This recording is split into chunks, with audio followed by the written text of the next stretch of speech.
Sithanda ukubonga lo Mthandeni ngomlando asanda kuqopha ingoma yakhe ephume as i-EP ethi i-24/7 isihleli lapha ku-number 1 ku-YouTube kuma-music trending charts ingoma yakhe inosuku no-half and ibheke laphana kubani ku-500,000 ama-views. Yes, nakhu-ke into eyenzakalayo engifuna ukuyisho la. Anginayisho iParis ngendaba yey'namba ukuthi ihamba kanjani. So angikho sure ukuthi iyawushaya yini u-number 1 kuma-trending charts. Ngithanda ukukholelwa ukuthi iyawushaya but angikho sure. If iyawushaya it means uMthandeni senengoma eziwu-4 esizikwazile ukuhlala laphana ku-number 1 kubani ku-YouTube. If akwenzakalanga lokho-ke ningixolele ngolwazi lami, kodwa kune-show yakho ukuthi iGucci eyaphuma ngobani ngoSeptember last year 2024 yawushaya u-number 1. Phinda futhi Sigade Umzila naye last year November laphana or uDecember right, wawushaya futhi naye u-number 1.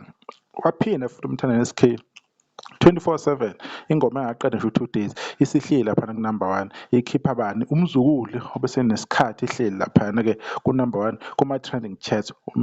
Umlando lo into enhle kakhulu le ukuthi uma ukhipha umusic wakho ube ne-impact, abantu bawustreame, abantu bewudlala. Siyazi ukuthi kuya ngokustreama ingoma bafowethu ukuthi ingoma istreanywa kanjani.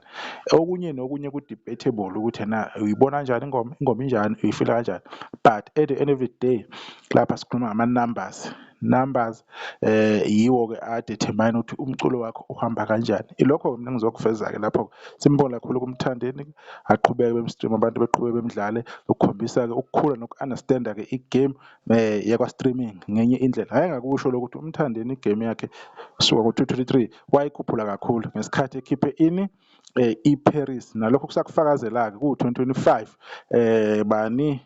November ukuthi lokhu ayekwenzile nangalesa sikhathi usaqhubeka uyakwenza and futhi akekho umuntu ozomphuca lokho.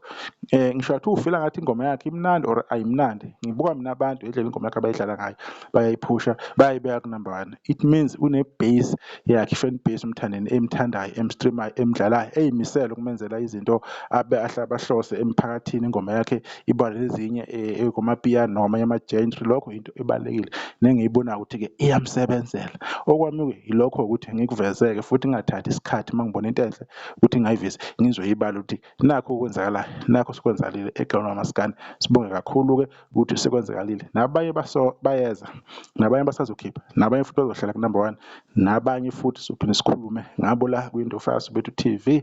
Engifuna ukusho nje kukodwa nje kuphela ngithi congratulations Mthandeni ngokuba u-number 1, nabanye futhi sizophinde sibamemezele abenza kahle. Ayeza ama-record lapho ku-Spotify sazo-eda lokusi-editha lokusi-editha ngoba le mlando siloku siyi-documenta la.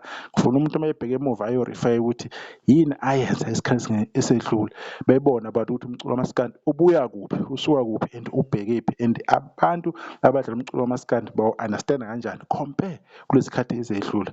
Yilokho ngifuna kubonakala nabantu bekwenze, nabantu bek-understand-a kangcono-ke.